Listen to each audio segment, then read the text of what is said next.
नमस्कार साथियों, स्वागत है आप सभी का आपके अपने YouTube channel science by Amit पे। साथियों, हम साइंस के क्वेश्चन अपने इस प्लेटफॉर्म पे लगातार करते आ रहे हैं। उन्हीं प्रश्नों को आगे बढ़ाते हुए अगली कड़ी में आज हम अपने एक नए टॉपिक पे चर्चा करने वाले हैं, जिसका नाम है जल की अशुद्धता। देखिएगा, शुद्धता पे तो सभी चर्चा करते हैं, हम अशुद्धता की बात करेंगे। जल की अशुद्धता के कारण क्या क्या हो सकते हैं। तो ये क्वेश्चन जो है वो दो तीन तरीके से पूछा जाता है। उन क्वेश्चनों को पूछने का तरीका क्या रहने वाला है और आपको उस क्वेश्चन को कैसे हैंडल करना है, उसकी चर्चा हम यहाँ पे करेंगे। देखिएगा, पहले तो हम रीजन देखते हैं कि इनके रीजन क्या क्या होते हैं।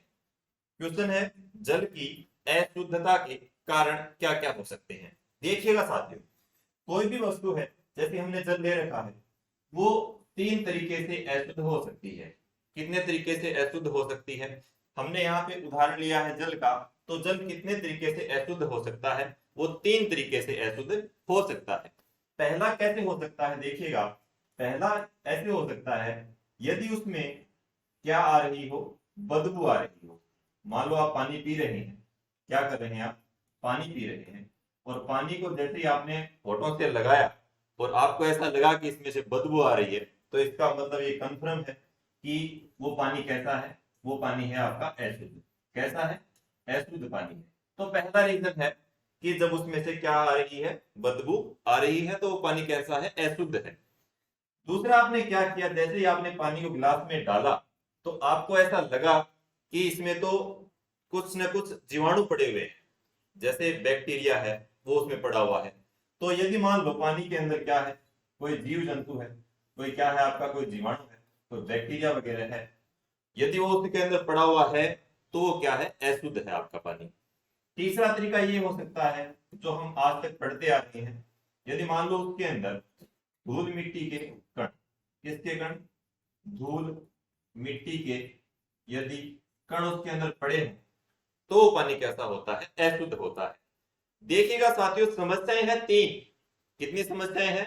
तीन समस्याएं हैं। तो तीनों समस्याओं का यदि आपको उपचार करना है, भाई निदानात्मक तो हमने कर लिया, निदान तो कर लिया हमने पानी का कि भाई बदबू आ रही है, जीवाणु आ रहा है, जीवाणु पड़े हुए हैं और धूल मिट्टी पड़ी हुई है। निदानात्मक परीक्षण तो हम कर चुके हैं। अब हम उपचारात्मक शिक्षण की बात करते हैं, उपचारात्मक परीक्षण की बात करते हैं। उपचार करते हैं इसका, किसका करते हैं? पानी का उपचार करते हैं। पानी का उपचार करेंगे तो देखिए, तीन रोग हैं, तो तीनों रोगों को दूर करने के लिए भी तरीके कितने होंगे? तीन होंगे। भाई आपका सर दर्द कर रहा है, पेट दर्द कर रहा है और आपकी कमर में दर्द हो रहा है, तो उन तीनों को दूर करने के लिए क्या आप एक टेबलेट से काम चला लेंगे? ऐसा नहीं होगा, क्योंकि आपको, आपकी बीमारियां तीन हैं, तो आपको दवाइयां भी अलग अलग लेनी पड़ेंगी। ठीक है ना? तो वैसा ही हमें इसके साथ करना पड़ेगा। यदि बदबू आ रही है तो उसको दूर करने का तरीका अपना अलग रहेगा। जीवाणु पड़े हुए हैं तो उनको मारने का उपाय हमें कोई ना कोई दूसरा करना पड़ेगा, तो वैसा ही हमें धूल मिट्टी के साथ करना पड़ेगा। ठीक है? तो देखिएगा, पहला है कि पानी के अंदर बदबू आ रही है, आपसे पानी पिया नहीं जा रहा है, तो इसका रीजन क्या है? इसके अंदर भी एक और रीजन बनेगा। क्या बनने वाला है? देखिएगा, यदि किसी वस्तु में से बदबू आती है, आपको बदबू कब आती है? जब बाहर की वायु आप नासिका के माध्यम से अपने फेफड़ों के अंदर लेते हैं, तो नाक जो होती है, नाक की जो संवेदनाएं होती हैं, जो संवेदन ग्रंथियां होती हैं, वो आपको बदबू का एहसास करा देती हैं कि भाई इस पदार्थ में से बदबू आ रही है। आपके जो घ्राण पिंड होते हैं वो आपको बदबू का एहसास कराते हैं। देखिएगा, बदबू कैसे आएगी? पदार्थ की तीन अवस्थाएं होती हैं, ठोस, द्रव और गैस। तो या तो ठोस या द्रव या फिर गैस। तो यदि कोई गैस है, वो आपकी नासिका में प्रवेश करती है, भाई नाक में ठोस पदार्थ तो जाने से रहा, और लिक्विड भी ऐसा नहीं है कि लिक्विड डालो फिर आपको बदबू आएगी। आप एक स्थान पे बैठे हैं, अगर उस स्थान पे आपको सुगंध आ रही है, दुर्गंध आ रही है, तो इसका मतलब ये कन्फर्म है कि वहां पे आपकी नाक के अंदर उस वातावरण की वायु जो है, गैस के माध्यम से वो प्रवेश कर रही है। तो ऐसा ही यहाँ पे होगा, बदबू आ रही है यानी कि पानी के अंदर कोई ना कोई गैस घुली हुई है। क्या घुली हुई है? पानी के अंदर कोई ना कोई क्या घुली हुई है? आपकी गैस घुली हुई है। अब यदि पानी के अंदर वो गैस घुली हुई है, तो यदि वो जहरीली गैस है या बदबूदार गैस है, वो कैसी भी है, यदि आप उस गैस को निकाल देते हैं, तो क्या जो पीछे पानी बचेगा वो शुद्ध पानी होगा? आंसर देने का प्रयास करें कि बदबू जब आप निकाल देते हैं तो पानी जो बचेगा पीछे वो कैसा बचेगा, वो आपका कैसा पानी बचेगा, एकदम प्योर वाटर बचेगा, शुद्ध पानी बचेगा। इसका मतलब आपको करना क्या है, आपको करना यह है कि आपको पानी में से क्या, पानी में से आपको गैस को क्या निकालना है, बाहर निकालना है। तो पानी में से जब आप गैस को बाहर निकालेंगे तो उसके लिए आप क्या, किसका उपयोग करेंगे, उसके लिए आप उपयोग करेंगे चारकोल का। किसका उपयोग करेंगे, चारकोल का उपयोग करेंगे। आपने कई बार टीवी में ऐड देखा होगा, ये है पॉन्ड्स व्हाइट क्रीम, इसमें है एक्टिवेटेड कार्बन। एक्टिवेटेड कार्बन जो होता है वो आपका क्या होता है, वो आपका चारकोल होता है। क्या होता है, चारकोल। इसे अंग्रेजी में एक्टिवेटेड कार्बन बोलते हैं। चारकोल जो होता है, चारकोल गैसों का, किसका, गैसों का। यदि चारकोल के बारे में पूछ लिया जाए कि चारकोल क्या है, तो चारकोल जो है वो गैसों का, किनका, गैसों का सबसे अच्छा, गैसों का सबसे अच्छा क्या अवशोषक माना जाता है। क्या माना जाता है, सबसे अच्छा अवशोषक माना जाता है। ठीक है ना। तो आपको ध्यान में रखना है कि गैसों का सबसे अच्छा अवशोषक किसे माना जाता है, चारकोल को माना जाता है। अब ऐसा नहीं है कि ये सिर्फ पानी के लिए सत्य है, जहां पर भी बदबू आ रही है वहां पे आप किसको काम में ले सकते हैं, इस चारकोल को काम में ले सकते हैं। आपने धूम्र दंडिका देखी होगी, जिसे आप प्यार से सिगरेट बोलते हैं। सिगरेट के पीछे, सिगरेट के पीछे का जो हिस्सा है उसके अंदर क्या लगा हुआ होता है, उसे आप बोलते हैं फिल्टर। सिगरेट के आगे तंबाकू होती है, भाई आपकी इस तरह से होती है वो, और यहाँ पे देखो, यहाँ पे आपकी भरी हुई होती है तंबाकू। क्या भरी हुई होती है, तंबाकू। सिगरेट की डिब्बी पे लिखा हुआ ही होता है कि इसको पीने से कैंसर होता है, लेकिन रुकते कहाँ है, पीनी तो है ही फिर। देखो पीछे जो है, पीछे यहाँ पे इतनी दूरी पे क्या बना हुआ होता है, यहाँ पे आपको ऐसा कभी महसूस हुआ होगा कि रुई जैसा कोई पदार्थ इसके अंदर डाला हुआ है। वो जो रुई जैसा पदार्थ होता है वो होता है आपका चारकोल। क्या होता है, वो आपका होता है चारकोल। अब ये जो चारकोल होता है, कंपनी वालों को पता है कि ऊपर से कैंसर का कितना भी ऐड दे दो लेकिन ये मानेगा नहीं, ये पिएगा इसको, 10 रुपए लगा के पक्की पीनी है इसको। तो वो क्या करेगा, वो पीछे क्या दे देगा, पीछे चारकोल दे देगा। चारकोल दे दिया तो उस चारकोल ने क्या किया, इस तंबाकू से जो भी गहरी जहरीली गैसें, इस तंबाकू से जो भी जहरीली गैसें इस तरफ, इस दिशा से इस दिशा में आती हैं और आपके फेफड़ों के अंदर प्रवेश करती हैं, तो वो जो जहरीली गैसें हैं वो कहाँ रुक जाती हैं, वो आपकी इस चारकोल के अंदर रुक जाती हैं। क्यों रुक जाती हैं, क्योंकि वो गैसों का सबसे अच्छा अवशोषक माना जाता है। तो चारकोल इसीलिए इसके अंदर पीछे सिगरेट का जो फिल्टर पेपर होता है वो चारकोल का बना हुआ होता है। आप देखना, आप एक नई सिगरेट लेना, उसके पीछे का पहले देखना, और एक आप पुरानी सिगरेट लेना जिसको काम में ले लिया गया है, दोनों के फिल्टर को आप देखना। तो ये वाला जो फिल्टर होगा, जो नई सिगरेट आती है उसका जो फिल्टर होगा वो एकदम व्हाइट कलर का होगा। लेकिन जिस सिगरेट को पी लिया गया है, जिसको यहां से यहां तक फेफड़ों के माध्यम से जला दिया गया है, तो उसका जो फिल्टर पेपर होगा उसका कलर हो जाएगा कुछ ना कुछ येलो, पीले कलर का हो जाएगा। पीले कलर का क्यों हो जाएगा, क्योंकि उसने गैसों का क्या कर दिया है, अवशोषण कर दिया है। ठीक है ना। तो जहां पर भी गैस आएगी वहां पे चारकोल का उपयोग होगा। ठीक है ना। तो जल की अशुद्धता का जो पहला कारण है कौन सा, उसमें से बदबू आ रही है, तो उसको दूर करने के लिए आपने क्या कर दिया, उसको दूर करने के लिए आपने पीछे चारकोल डाल दिया, या पानी के अंदर आपने चारकोल मिला दिया। तो उससे क्या हो गया, उससे पानी जो है वो आपका बदबू वाले तरीके से शुद्ध हो चुका है। ठीक है। अब अगली बात करते हैं, यदि पानी के अंदर क्या पड़ गए हैं, जीवाणु पड़ गए हैं। पानी के अंदर यदि जीवाणु पड़ गए हैं, देखिएगा पानी के अंदर क्या पड़ गए हैं, जीवाणु पड़ गए हैं। तो जीवाणुओं को दूर आप कैसे करेंगे, पानी के अंदर क्या पड़ गए, जीवाणु पड़ गए, तो उनको दूर करने के लिए आप उसमें क्या मिलाते हैं, आप उसमें क्लोरीन डालते हैं। क्या डालते हैं, क्लोरीन डालते हैं। वो किसी यौगिक के रूप में हो सकती है, जैसे वो CaO, Cl2 की फॉर्म में हो सकती है। इसको बोलते हैं कैल्शियम ऑक्सी क्लोराइड।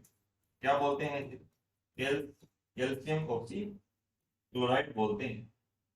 या फिर पूछ लिया जाए इसका साधारण, ये तो है इसका रासायनिक नाम, क्या है ये है इसका रासायनिक नाम। यदि पूछ लिया जाए CaOCl2 का साधारण नाम क्या है, तब आप बताएंगे इसका साधारण नाम होता है विरंजक चूर्ण। क्या होता है? विरंजक चूर्ण होता है इसका साधारण नाम। ठीक है, इसे कैल्शियम ऑक्सीनेट कई बार हाइपो भी दे देता है। क्या दे देता है? हाइपो। आपको घबराना नहीं है, बिल्कुल भी नहीं घबराना है। घबराना तो आपको कहीं भी नहीं है, कभी भी नहीं घबराना है। क्योंकि जब हम तैयारी करते हैं ना, नौकरी की जब हम तैयारी करते हैं, तो जीवन में बहुत सारे उतार चढ़ाव आते हैं। और उन उतार चढ़ाव क्यों आते हैं? क्योंकि हम सफलताओं और असफलताओं के बीच में जूझ रहे होते हैं, और सफलताएं कम होती हैं, असफलताएं ज्यादा होती हैं बेसिकली। तो असफलताओं से नहीं घबराना है। और उसके अंदर क्या होता है कि उम्मीदें बढ़ जाती हैं। जैसे वह वो चाहे उम्मीदें घर वालों की हो, वो चाहे हमारी एक्सपेक्टेशन हो, सबकी उम्मीदें हमसे लगी हुई होती हैं कि एक दिन ये तैयारी कर रहा है और जॉब जरूर लगेगा। तो क्या होता है कि किसी न किसी चीज को मिलने के लिए एक वक्त लगता है, एक टाइम लगेगा। पेशेंस बनाए रखना है, तैयारी करते जाना है। आपने सुना ही होगा कि जो बरगद का वृक्ष है ना, बरगद का वृक्ष जो है वो बड़ा होने में समय लेता है। और वो जो समय है, वो वही उस समय के अंदर उस बरगद के वृक्ष ने जो संघर्ष किया है, वही उसको महान बनाता है। इस ऐसे ही बरगद पूजनीय नहीं है, क्योंकि उसने बड़ा होने में काफी समय लिया है। वैसा ही यहाँ है, वही चीजें यहाँ पे हैं। हमें भी तैयारी करने में वक्त लग रहा है, पेपर है, पेपर आगे चला जाता है, कोई बात नहीं है, पेशेंस बनाए रखना है। लाइफ में उतार चढ़ाव आते रहते हैं, तो उनसे आपको घबराना नहीं है, उनसे हम घबराने वाले हैं नहीं। और तैयारी के इस दौर में कई बार ऐसा भी हो जाता है कि आपको 2-4 नौकरी लगे हुए मिल जाते हैं। तो वहां पे जैसे महफिल लगी हुई होती है, वहां पे 2 जॉब लगे हुए हैं। अब एक हम जैसे हैं बेरोजगार, तो हम कई बार क्या होता है कि मजाक का पात्र भी बन जाते हैं। उनसे भी नहीं घबराना है, कोई बड़ी बात नहीं है। एक दिन जॉब तो लगनी ही है, देर हो सकती है लेकिन लगनी है। टेंशन लेने वाली कोई जरूरत नहीं है। और तैयारी का ये जो दौर है, इसमें हम संघर्ष कर रहे हैं, आप लोग कर रहे हैं, हम कर ही रहे हैं, तो हम सब साथ हैं, तो दिक्कत ही क्या है। चलो वापस क्वेश्चन पे चलते हैं। CaOCl2 कैल्शियम ऑक्सीक्लोराइड या कैल्शियम हाइपोक्लोराइड इसे बोलते हैं, और विरंजक चूर्ण है, इसका साधारण नाम है। ठीक है ना? देखिएगा, तो जीवाणुओं को दूर करने के लिए आपने क्या डाल दिया? क्लोरीन डाल दिया। तीसरा तरीका जो हम बचपन से पढ़ते आ रहे हैं कि पानी के अंदर क्या पड़ गई, पानी के अंदर धूल है, मिट्टी है, छोटे छोटे कण हैं। तो इस प्रकार से यदि आप पानी के अंदर कोई भी अशुद्धियां पड़ी हुई हैं, तो उन अशुद्धियों को दूर करने के लिए, ये क्वेश्चन सबको आता है वैसे, साधारण सा क्वेश्चन है, उसको दूर करने के लिए क्या डालते हैं हम? फिटकिरी डालते हैं। क्या डालते हैं? फिटकिरी। फिटकरी नहीं होता, फिटकिरी ही होता है। हिंदी वाले भी ध्यान से देख लेना आराम से, फिटकिरी ही होता है। ठीक है ना? फिटकिरी डालते हैं। फिटकिरी का फॉर्मूला बहुत बड़ा होता है, सबको आता है। A2SO4 Al2SO4 का ऑल्फराइड और 24H2O। जल के कितने अणु होते हैं? 24 होते हैं। यहां से भी बहुत बार क्वेश्चन पूछ लिया जाता है। कैसा क्वेश्चन पूछ लिया जाता है कि आप एक ऐसे यौगिक का नाम बताइए। क्वेश्चन क्या आएगा, ध्यान से सुनना। आप एक ऐसे यौगिक का नाम बताइए जो किस किस का? पोटेशियम का। किसका? पोटेशियम का और एल्यूमिनियम का। पोटेशियम का और एल्यूमिनियम का द्विक लवण होता है। कैसा लवण होता है? द्विक लवण होता है। तो क्वेश्चन आपने सुन लिया होगा, लिख लेना। ऐसे यौगिक का नाम बताइए जो पोटेशियम का और एल्यूमिनियम का द्विक लवण होता है। तो आपको दिखाई दे रहा होगा पोटेशियम के कितने अणु हैं? 2 हैं। Al2 यानी 2 है। तो पोटेशियम का और एल्यूमिनियम का ये द्विक लवण का उदाहरण है। ठीक है, तो ये आपका फिटकरी का फॉर्मूला हो गया। ऐसा पूछ लिया जाए कि फिटकरी के अणु सूत्र में क्रिस्टलन जल की मात्रा कितनी होती है, वो आपको लैंग्वेज में उलझाएगा, लेकिन आपको उलझना नहीं है। 24 होती है। कितनी होती है? फिटकरी का जो अणु सूत्र है, फिटकरी का जो यौगिक है, उसके अंदर क्रिस्टलन जल की मात्रा कितनी होती है? तो आपकी कितनी होती है? 24 होती है। ध्यान रखना है आपको, कितनी होती है? 24 होती है। फिटकरी के और भी उपयोग होते हैं, जैसे हजाम करवाने जब नाई के पास जाते हैं, दाढ़ी करवाते समय जब हम नाई के पास जाते हैं तो कई बार क्या हो जाता है कि जो उस तरह होता है वो किस तरह चल जाता है, जो उस तरह होता है वो थोड़ा टेढ़ा चल जाता है तो कट लग जाता है। तो उस कट को रोकने के लिए वो क्या करता है, एक ऐसे पत्थर सा रखता है, उसको पानी में भिगो करके और उस चमड़ी पे रगड़ता है। क्यों रगड़ता है, उसका कारण क्या है? उसका कारण ये है कि जो फिटकरी होती है वो रक्त का थक्का, क्या रक्त का थक्का बनाने में क्या करती है, सहयोग करती है। क्या करती है, ये रक्त का थक्का बनाने में क्या करती है, सहयोग करती है। इसलिए जहां पे कट फट जाता है वहां पे हम किसका उपयोग कर लेते हैं, फिटकरी का उपयोग कर लेते हैं। ठीक है, और भी यूजेस होते हैं इसके, देखना। तो पानी वाला जो कॉन्सेप्ट है वो आपके क्लियर हो गया होगा। पानी का जो कॉन्सेप्ट था, पानी की अशुद्धता का जो जैसा भी था, तीन टाइप के आपको बता दिया मैंने कैसे कैसे होता है, जैसे जीवाणु पड़ गए हैं। और तीसरा आपको ये मैंने बताया कौन सा, फिटकरी वाला। और पहला कौन सा, पानी में क्या आ रही थी, बदबू आ रही थी। ठीक है, तो ये तो हो गया आपका पानी का कॉन्सेप्ट। ठीक है, अब अगले कॉन्सेप्ट की बात करते हैं। अगला कॉन्सेप्ट है, ये क्वेश्चन समझ लो। अगला है अपना चांदी। चांदी की बात करते हैं। किसकी बात करेंगे, चांदी की बात करेंगे। चांदी यानी एजी, अर्जेंटीना। चांदी का प्रतीक चिन्ह होता है एजी। क्या होता है, चांदी मान लो जैसे हम पहनते हैं, चांदी की अंगूठियां होती हैं, चांदी के हार वगैरह होते हैं। ठीक है, तो वो पहनते हैं। तो क्या होता है कि कई बार जैसे जैसे चांदी पुरानी होती जाती है तो वो चांदी कैसी हो जाती है, बदरंग हो जाती है। यानी ऐसा कह सकते हैं जैसे लोहे पे जंग लगता है वैसा ही चांदी के साथ हो जाता है। वो कैसी हो जाती है, वो बदरंग हो जाती है, अलग अलग उस पे कलर आ जाते हैं। तो चांदी का बदरंग हो जाना, चांदी का बदरंग हो जाना किस तत्व के कारण होता है? आपको पूछा क्या है, चांदी का क्या हो जाना, बदरंग हो जाना किस किस एलिमेंट के कारण होता है, किस तत्व के कारण होता है? तो ऑप्शन आपके इस प्रकार से हैं, चलो मैं आपको ऑप्शन दे देता हूं। जैसे मान लो सबसे पहले मैंने आपको दे दिया CO2, दूसरा मैंने आपको दे दिया एस फॉर सल्फर, तीसरा मैंने आपको दे दिया CO3 और चौथा दे दिया सभी। और देखना, पहला क्वेश्चन तो ये है अपना कि चांदी का बदरंग होना किस तत्व के कारण होता है। तो आपको मान लेते हैं कि आपको इसका आंसर नहीं पता है। मान लिया कि आपको इसका आंसर नहीं पता है, लेकिन क्वेश्चन क्या है, क्या कहता है? क्वेश्चन ये कहता है कि चांदी का बदरंग होना किस तत्व के कारण होता है। तो आपको बिल्कुल भी अंदाजा नहीं है कि इसका आंसर क्या होने वाला है, फिर भी आप इस क्वेश्चन को सोल्व कर सकते हैं। कैसे सोल्व कर सकते हैं, देखना यहाँ पे CO2 है। क्या है, CO2 है। क्या CO2 अकेला तत्व होता है? आप कहेंगे तत्व नहीं होता। ये क्या होता है, ये एक प्रकार का यौगिक होता है। क्या होता है ये एक प्रकार का यौगिक होता है। यहाँ पे ये जो CO3 है, ये CO3 जो मैंने लिखा है ये भी क्या है, एक प्रकार का यौगिक होता है। CO3 माइनस, ये क्या होता है, एक प्रकार का यौगिक होता है। और तो होने से रहा, क्योंकि यहाँ पे सल्फर एस अकेला ही है, अकेला है तो मतलब क्या है, ये तत्व है। तो एस क्या हो जाएगा, आपका आंसर हो जाएगा। यानी चांदी का जो बदरंग होना होता है वो किसके कारण होता है, वो होता है आपका सल्फर के कारण। ध्यान रखना है आपको, चांदी बदरंग किसके कारण होती है, सल्फर के कारण बदरंग हो जाती है। वही यदि क्वेश्चन ये आ जाता कि तांबा, आपको चांदी के स्थान पे क्या दे दे, तांबा दे दे, तो तांबा ऑप्शन में देते ही आपका आंसर चेंज हो जाएगा। क्यों हो जाएगा, क्योंकि तांबा जो होता है वो CO2 के कारण, इसके कारण CO2 के कारण क्या हो जाता है, बदरंग हो जाता है। क्या बना लेता है, कॉपर कार्बोनेट बना लेता है। क्या बना लेता है, कॉपर कार्बोनेट बना लेता है। और कॉपर कार्बोनेट जो होता है वो किस कलर का होता है, वो आपका होता है ग्रीन कलर का, यानी कि हरे रंग का होता है।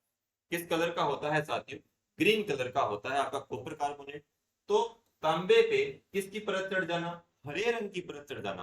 किसकी परत चढ़ जाना, हरे रंग की परत चढ़ जाना। किसके कारण होता है, वो आपका CO2 के कारण होता है, यानी कार्बन डाइऑक्साइड के कारण होता है। वो क्या बना लेता है, वो कॉपर कार्बोनेट बना लेता है। और किस कलर का हो जाएगा, ये हरे रंग का हो जाएगा। ठीक है साथियों, तो आपको चांदी वाला कॉन्सेप्ट समझ में आ गया होगा, वैसे ही आपको तांबे वाला भी आ गया होगा। ठीक है, तो आज के लिए इतना ही रखते हैं। अगले वीडियो में मिलते हैं नए कॉन्सेप्ट के साथ। और उम्मीद करता हूं कि आपको ये चीजें समझ में आ रही होंगी। जो भी डाउट रहते हैं इनमें यदि कोई डाउट रह जाता है तो आप नीचे कमेंट बॉक्स में कमेंट कर दें, ताकि अगले वीडियो में आपका वो जो डाउट है वो आपका दूर हो जाए। वैसे भी ये सारे ऐसे ऐसे वीडियोस हैं जिनमें आपके डाउट हो सकते हैं, वैसे ही क्वेश्चन लिए गए हैं, हम कहाँ पे अटकते हैं उस टाइप के क्वेश्चन लिए गए। तो आपको चिंता करने की जरूरत नहीं है, कॉन्सेप्ट हम यहाँ पे सभी करने वाले हैं। जिसमें भी डाउट रह जाता है आप एक बार वो कमेंट बॉक्स में जरूर लिखें। कोई क्लास में कोई कमी रह गई है या अच्छी लग रही है तो भी कमेंट बॉक्स में कमेंट करके आप हमें जरूर अवगत कराएं। मिलते हैं नेक्स्ट वीडियो में एक नए कॉन्सेप्ट के साथ, तब तक के लिए जय हिंद जय भारत।